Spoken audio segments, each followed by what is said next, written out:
علیک یا رسول اللہ وعلی آلک و اصحابک یا حبیب اللہ، الصلاۃ والسلام علیک یا نبی اللہ وعلی آلک و اصحابک یا نور اللہ۔ میٹھے میٹھے اسلامی بھائیوں، درود پاک پڑھنے کے بے شمار فضائل و برکات ہیں۔ مصطفیٰ جان رحمت شمع بزم ہدایت صلی اللہ تعالی علیہ وسلم کا فرمان عالی شان ہے کہ جو کوئی شخص مجھ پر ایک بار درود پاک پڑھتا ہے، اللہ تعالیٰ اس پر 10 رحمتیں نازل فرماتا ہے، اس کے 10 گناہوں کو مٹا دیتا ہے اور اس کے 10 درجات کو بلند فرماتا ہے۔ تو سبحان اللہ، ایک درود پاک پر اتنی برکتیں ہیں، تو جو کثرت سے درود پاک پڑھتے ہیں ان کو کتنی برکتیں نصیب ہوتی ہوں گی۔ تو ہم سب کو مل کر کثرت کے ساتھ درود پاک پڑھنے ہیں۔ آئیے مل کر محبت کے ساتھ بآواز بلند درود پاک پڑھ لیں۔ صلو علی الحبیب صلی اللہ تعالی علی محمد صلی اللہ علیہ وسلم۔ میٹھے میٹھے اسلامی بھائیوں، آج جو ہمارا بیان کا موضوع ہے کہ رمضان کا استقبال کیسے کیا جائے، رمضان کی پریپریشن کیسے کی جائے۔ دیکھیں، ہمارے گھر پہ جب کوئی مہمان آتا ہے ہم اس کی تیاری کرتے ہیں، اس کے لیے ہم ایک اچھی یوں سمجھیے کہ پریپریشن کرتے ہیں، اور جیسا مہمان ویسی تیاری۔ جس کے لیے دل میں زیادہ محبت ہوتی ہے اس کے لیے ہم زیادہ تیاری کرتے ہیں۔ تو اب ذرا آپ سوچئے کہ ایسا مہمان جو ہماری مغفرت کروانے آ رہا ہے، ایسا مہمان جو ہمیں بخشوانے آ رہا ہے، تو پھر ہمیں اس کے لیے کتنی کوشش کرنی چاہیے۔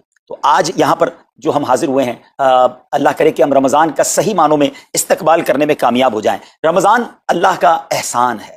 رمضان کی اہمیت کو سمجھنے کے لیے یہی کافی ہے کہ پیارے آقا علیہ الصلوۃ والسلام فرماتے ہیں کہ اگر میری امت کو معلوم ہوتا کہ رمضان کیا ہے تو وہ تمنا کرتے کہ سارا سال ہی رمضان ہو۔ سبحان اللہ، مولا علی شیر خدا کرم اللہ تعالی وجہ الکریم کا یہ قول کتنا نرالا ہے۔ آپ فرماتے ہیں اگر اللہ تبارک و تعالیٰ کو اس امت کو عذاب دینا ہوتا تو اس امت کو رمضان اور سورہ اخلاص عطا نہ فرماتا۔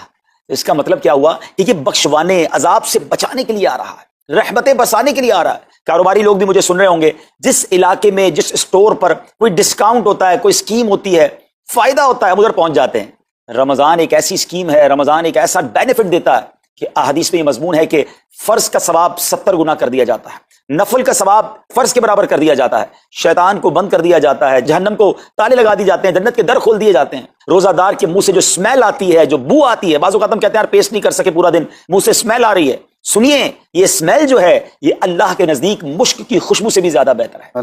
ذرا آپ غور تو کیجئے، ہر سجدے پر 1500 نیکیاں دی جاتی ہیں، ہر سجدے پر سرخ یاقوت کا جنت میں ایک محل بنا دیا جاتا ہے۔ اتنی نیکیاں، پھر وہ کتنا بدنصیب ہے جو رمضان میں بھی عبادت نہ کرے، رمضان میں بھی اللہ کو راضی کرنے میں کامیاب نہ ہو۔ روزانہ افطار کے وقت 10 لاکھ گناہگار بخش دیے جائیں، اور جناب ہر جمعے کو جب رمضان میں جمعہ آئے تو ہر لمحے 10 لاکھ گناہگار بخشے جائیں، تو کروڑوں اربوں لوگوں کی بخشش گویا رمضان میں ہونی ہے۔ تو پھر ہمیں اس کی کیسی تیاری کرنی چاہیے، کتنا ثواب کمانے کے بارے میں سوچنا چاہیے۔ لیکن یہاں ایک اور بڑی امپورٹنٹ بات ہے، ایک تو رمضان میں نیکیاں کرنی ہے، دوسرا بڑا کام یہ کرنا ہے کہ ہمیں رمضان میں گناہوں سے بچنا ہے، کیونکہ عادتیں تو ساتھ ہی لگی ہوئی ہیں نا۔ شیطان بند ہے لیکن ہماری اپنی عادتیں، جس کی روز حرام دیکھنے کی عادت ہے، حرام سننے کی عادت ہے، حرام بولنے کی عادت ہے، ایسا تو نہیں ہوگا نا چاند آتے ہی سارے سوئچ آف ہو جائیں گے، وہ عادتیں ساتھ ہی چل رہی ہوتی ہیں۔ غور کیجئے کہ رمضان میں جو گناہ کرتا ہے نا، اس کا عذاب بھی بڑھ جاتا ہے، اس کی پنشمنٹ بھی بڑھ جاتی ہے۔ یہ ایسے ہی ہے کہ کوئی مسجد کے اندر آ کے گناہ کرے تو آپ کہیں گے نا یار خدا کا خوف کرو، مسجد میں ایسا کام کر رہے ہو۔ کوئی مکہ شریف حرم میں اندر جا کر گناہ کرے تو کتنا شدید ہو جائے گا وہ۔ تو رمضان جب اتنا مقدس مہینہ ہے، اس میں گناہ کرنا، اس کی پنشمنٹ بھی زیادہ ہے۔ ایک بار مولا علی شیر خدا کرم اللہ تعالی وجہ الکریم نے ایک قبر والے کا حال دیکھا، اور دیکھا اس قبر والے پر عذاب ہو رہا ہے، اور وہ چلانے لگا، عرض کرنے لگا اے علی میری مدد فرمائیے، اللہ کی بارگاہ میں سفارش کیجیے۔ مولا علی شیر خدا نے ہاتھ اٹھائے کہ اے مولا اسے بخش دے۔ ارشاد ہوا اے علی اس کی سفارش نہ کریں۔ عرض کی مولا وجہ کیا ہے؟ ارشاد فرمائے رمضان کے روزے تو رکھتا تھا مگر رات گناہوں سے باز نہیں آتا تھا۔ روزے رکھ کر گناہ کرنے والے کو اتنا عذاب، تو جو روزے ہی نہ رکھے، ایسے بھی لوگ ہیں جو رمضان میں روزے نہیں رکھتے۔ پلیز اس کو ایزی نہ لیں، ہمیں نہیں معلوم، پتہ نہیں اگلا رمضان پھر نصیب ہوگا کہ نہیں۔ پچھلے رمضان میں کتنے لوگ تھے جو ہمارے ساتھ تھے، اس رمضان میں نہیں، اور اللہ پہلے تو ہم یہ دعا کرتے ہیں اللہ ہمیں یہ رمضان بھی عطا کر دے۔ زندگی کا کیا بھروسہ، دنیا کی جو کیفیت آپ کے سامنے ہے کبھی بھی جا سکتے ہیں، تو پھر اس رمضان کو تو سمجھ لیں بس ایک موقع بنا دیں، لائف چینجنگ ایکسپیرینس بنا دیں کہ بس اس میں عبادت کرنی ہے، اس میں خوب سجدے کرنے ہیں، اس میں روزے رکھنے ہیں، اس میں تراویح پڑھنی ہے، اس میں گناہ نہیں کرنے ہیں۔ اور آئیے اب میں آپ کو بتاتا ہوں کہ نبی پاک صلی اللہ تعالی علیہ وسلم رمضان کیسے گزارتے تھے۔ ایک مسلمان کے لیے اس سے بہترین رول ماڈل کیا ہوگا کہ رمضان میرے آقا کیسے گزارتے۔ تو مختلف احادیث کا جو سمری ہے وہ یہ ہے کہ نبی پاک علیہ الصلوۃ والسلام عبادت میں کمر بستہ ہو جاتے، بستر پر کم تشریف لاتے۔ بی بی عائشہ فرماتی ہیں کہ نبی پاک کے چہرے کا رنگ بدل جاتا تھا، متغیر ہو جاتا۔ کیوں؟ کہ نبی پاک پر خوف خدا طاری ہوتا، آپ گر گڑاتے، آپ رات بھر التجائیں کرتے۔ میرے آقا رو رو کر دعاؤں میں رمضان گزارے، چہرے کا رنگ بدل جائے۔ اور یہاں کچھ لوگ تو وہ ہیں کہ جن کا وزن ہی بڑھ جاتا ہے رمضان میں، اتنا کھانا کھانا ہے، سحری میں زیادہ کھانا ہے کہ سارا دن بھوکا رہنا ہے، افطار میں اس لیے زیادہ کھانا ہے کہ پورا دن بھوکا رہتے، پھر رات کو 2-3 بار مزید کھانا ہے کیونکہ کل روزہ رکھنا ہے۔ تو رمضان فوڈ فیسٹیول نہیں ہے، رمضان عبادت کے لیے آیا ہے. لوگ تیاری کر رہے ہوں گے ابھی بھی رمضان کی. وہ کیا کر رہے ہوں گے کہ افطار میں کیا پکانا ہے, سحری میں کیا پکانا ہے, کون سا آئٹم شارٹ ہے. نہیں میرے پیچھے اسلامی بھائی, یہ جو بھوک کا احساس ہے نا روزے میں, اس کی حکمت علماء نے بیان کی ہے کہ بھوک غربت کا احساس دلاتی ہے, فقیری کا احساس دلاتی ہے, بندے کا غرور تکبر بیٹھ جاتا ہے, کتنے نقاہت میں آ جاتے ہیں ہم, ہمت ہی نہیں ہوتی کوئی کام کرنے کی. تو یہ احساس دلاتی ہے کہ تیری اوقات کیا ہے, غریب کیسے زندگی گزارتا ہے, فقیر کیسے زندگی گزارتا ہے. لیکن کچھ لوگ وہ ہیں جن کو بھوک نہیں لگتی کیونکہ وہ اتنا کھا لیتے ہیں یا پھر سوتے ہی رہتے ہیں. روزے کی حکمت یہ نہیں ہے. نبی پاک آنسو بہاتے تھے, آقا کا چہرے کا رنگ بدل جاتا. اور پھر بتایا کہ رمضان میں جب جبریل امین نبی پاک علیہ الصلوۃ والسلام کے پاس آتے تو آقا علیہ الصلوۃ والسلام ان کے ساتھ قرآن پاک کا دور فرماتے. اور پھر ایک اور نبی پاک کا خوبصورت انداز کہ پیارے آقا ویسے تو سب سے بڑھ کر سخی ہیں, مگر جب رمضان آتا تو نبی پاک کا دریائے سخاوت ایسے بہتا تھا جیسے تیز آندھی, بلکہ اس سے بھی زیادہ. اللہ. یہ 3-4 چیزیں آپ نے میں نے پکڑ لینی ہیں. آقا علیہ الصلوۃ والسلام کے پیچھے پیچھے جانا ہے نا جنت میں. ہم نے بھی یہ کام کرنا ہے. یہ راتیں مانگنے کی راتیں, التجا کرنے کی راتیں, سجدے کرنے کی راتیں. ہمیں تہجد بھی پڑھنی ہے, ہمیں انشاءاللہ نوافل بھی پڑھنے ہیں, اور کم از کم قرآن ایک بار تو پورا انڈرسٹینڈ تو کریں نا. تلاوت, ترجمہ, تفسیر کب کریں گے؟ بڑی بڑی ڈگریاں ہیں, بڑے بڑے پاسپورٹ اور جناب بہت سارا سرمایہ ہے, مگر ایک بار بھی قرآن پورا ترجمے اور تفسیر سے نہیں پڑھا ہوگا. بہت سارے لوگ ایسے ہیں, ذرا سوچئے نا. اچھا یہ مہینہ نزول قرآن کا مہینہ ہے, رمضان اور قرآن کو جو خاص نسبت حاصل ہے نا, تو اس مہینے میں قرآن کو پکڑ لیں. ہائے ہائے, اللہ کرے رمضان قرآن کے ساتھ گزرے, ہماری صبح قرآن کے ساتھ ہو, ہماری شام قرآن کے ساتھ, ہم قرآن سمجھنے والے بن جائیں. اچھا میں ایک اور بات بتاؤں آپ کو, مہینہ کتنا پیارا. صرف اس مہینے میں قرآن نازل نہیں ہوا, باقی بھی جو 3 آسمانی کتابیں ہیں نا, زبور, انجیل, توریت, یہ بھی رمضان میں ہی نازل ہوئی ہیں. اللہ کریم نے ان تمام مبارک کتابوں کو نازل کرنے کے لیے رمضان کا مہینہ منتخب فرمایا. اتنا مبارک مہینہ ہے, تو ہمیں خوب اس میں تلاوت قرآن کرنی. اور اب دعوت اسلامی نے کتنا آسان کر دیا, تفسیر قرآن عطا فرما دی, صراط الجنان آسان اردو میں, اور پھر جناب اس کو اپلیکیشن پر بھی دے دیا, اس کے PDF بھی جاری کر دیے, ڈاؤن لوڈ کر لیں موبائل میں. اب تو آڈیو تفسیر قرآن بھی آپ کو دے دی. اگر پھر بھی سنیں نہ, پڑھیں نہ, قرآن سے دور رہیں, تو یہ ٹھیک نہیں ہے. پلیز اس رمضان کو قرآن کے ساتھ گزاریے. اور پھر جو نبی پاک کا جو سخاوت والا انداز ہے نا, صدقہ و خیرات کرنا, ہر سائل کو عطا فرماتے, تو یہ بھی ہمارا ایٹیٹیوڈ ہونا چاہیے کہ خوب دل کھول کر خرچ کریں. سب سے پہلے اپنی پوری زکوٰۃ ادا کریں.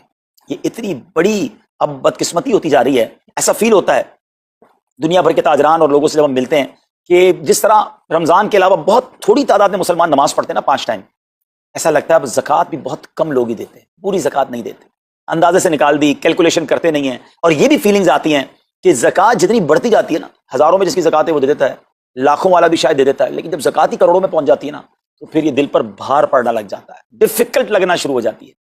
بندہ یہ کیوں نہیں سوچتا کہ اگر اللہ پاک نے مجھ پر لاکھوں میں زکوٰۃ ہے, تو اللہ نے کروڑوں دیے ہیں, تو لاکھوں میں زکوٰۃ ہے نا.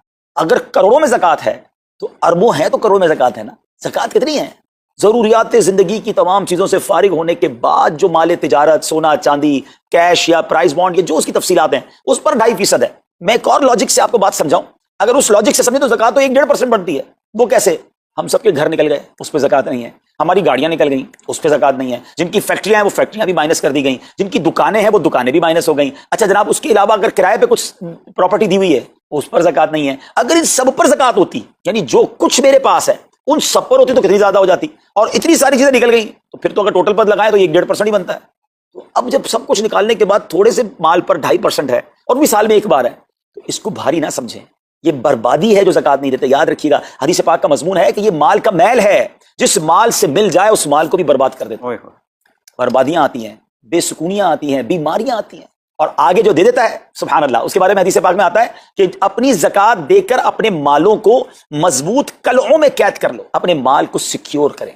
لوگ کہتے ہیں انشورنس ہونی چاہیے, آگ نہ لگ جائے, چوری نہ ہو جائے, ڈوب نہ جائے. اللہ کے حبیب علیہ الصلوۃ والسلام فرماتے ہیں, جس کا مضمون ہے کہ جب بندہ اللہ کی راہ میں خرچ کرتا ہے نا, تو وہ صدقہ بندے کے ہاتھ سے نکل کر اللہ کے دستے قدرت میں چلا جاتا ہے, اور اللہ کریم تمہارے صدقوں کو پالتا ہے جس طرح تم اپنے جانور کے بچوں کو پالتے ہو. بچہ ہوتا ہے نا جانور کا, بڑا ہو جاتا ہے.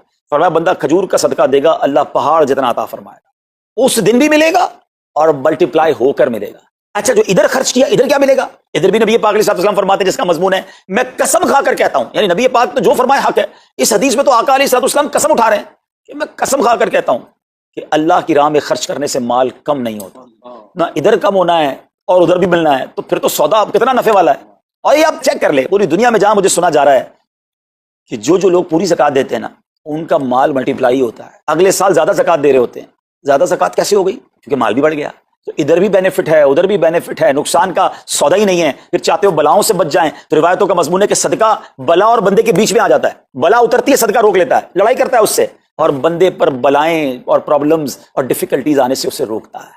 تو اگر چاہتے ہیں کہ برائیوں کے دروازے بند رہیں, چاہتے ہیں کہ بری موت سے بچیں, چاہتے ہیں کہ رزق میں اضافہ ہو, چاہتے ہیں کہ بلاؤں سے بچیں, ادھر بھی مال میں اضافہ ہو ادھر بھی خزانے ملیں, تو اللہ کی راہ میں دل کھول کر خرچ کریں. اور یہ مہینہ it's the right month for generosity, یہ بہترین مہینہ ہے سخاوت کرنے کا, کیونکہ نبی پاک کا یہ انداز تھا کہ رمضان میں خوب سخاوت فرماتے. تو غریبوں کی مدد کریں, ایسی مدد کریں کہ چہروں پہ مسکراہٹیں آ جائیں, لوگوں کے دسترخوان اچھے ہو جائیں, ان کے گھروں میں بھی کچھ اچھے کھانے پہنچ جائیں. اور اس میں سب سے بہترین طریقہ یہ ہے کہ اپنے غریب رشتہ داروں کو آپ مدد کریں. اگر وہ مستحق ہے نا زکوٰۃ کے, تو حق ہے کہ سب سے پہلے اپنے غریب رشتہ داروں کو دیں, پھر زکوٰۃ بچ جائے. تو عاشقان رسول کی عظیم الشان بڑی تحریک